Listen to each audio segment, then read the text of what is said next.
As one of the league's best players, it's easy to imagine that McDavid has made several enemies during his professional career thus far.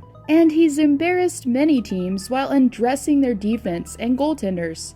Therefore, it's not a stretch to say that with fame and stardom comes jealousy, and even though McDavid seems like a great person and player, he's gained some haters.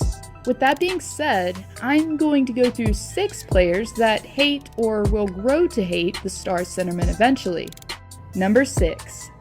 Jack Eichel. Let's just think about it this way. You're a star player who has earned tons of recognition and not quite used to playing second fiddle. And then you come to the NHL and all of a sudden things change. You're not the number one player you used to be because there's someone else standing in your way. And that someone else in Eichel's case has been Connor McDavid.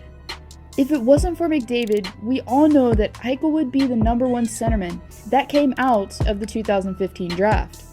And seemingly every time when comparisons come up, Jack can't stop himself from becoming agitated. No, I didn't really think it was going to be a big deal. I thought that was pretty confidential within the team, but...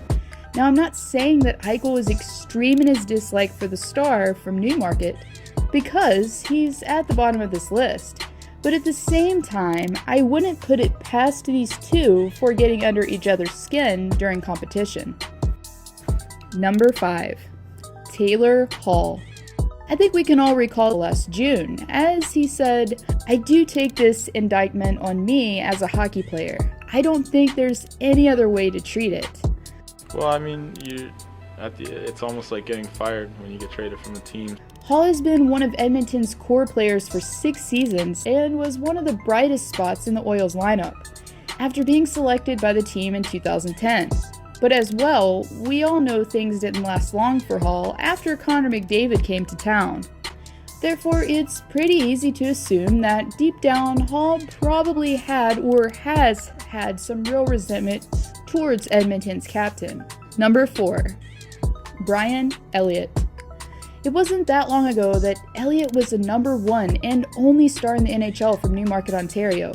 But this seemingly all changed as McDavid quickly rose to fame while making his debut, and shortly after that, while playing his first game in the NHL on October 8th of 2015, the rookie embarrassed the Flames goaltender while scoring 3 goals on him and claiming 3 assists in the same game. And since this meet, Elliott would stand to face McDavid several more times before being shipped out of Alberta that summer. Number 3. Mark Scheifele. Scheifele is the best centerman that the Jets have that will be matched up countless more times against McDavid in the future. Therefore, it's not out of the question to say that a real rivalry could blossom and come to its head here eventually. Scheifele is used to leading on the scoreboard as he has done the past few seasons, but with new talent comes new competition, and this pair of talented Canadian centers will be battling each other for the scoring title through and through for at least a decade. Number 2. Austin Matthews. Another bright star in the NHL that is just getting going. Matthews isn't in the same division or even conference as McDavid, but even still, he was also a number 1 pick that brought much attention to himself after scoring 4 goals in his debut. But besides facing each other on opposing teams in the NHL, these two will be facing each other in future international competitions as well, which will take the rivalry to a whole new level outside of the norm. Besides Crosby and maybe Laine, Matthews is the only player who can compete with McDavid's talent. And as both of these Canadian teams have been in rebuilding mode, with Toronto currently having the upper hand, it's not far-fetched to say that it could get ugly between the two superstars in the near future. Number 1.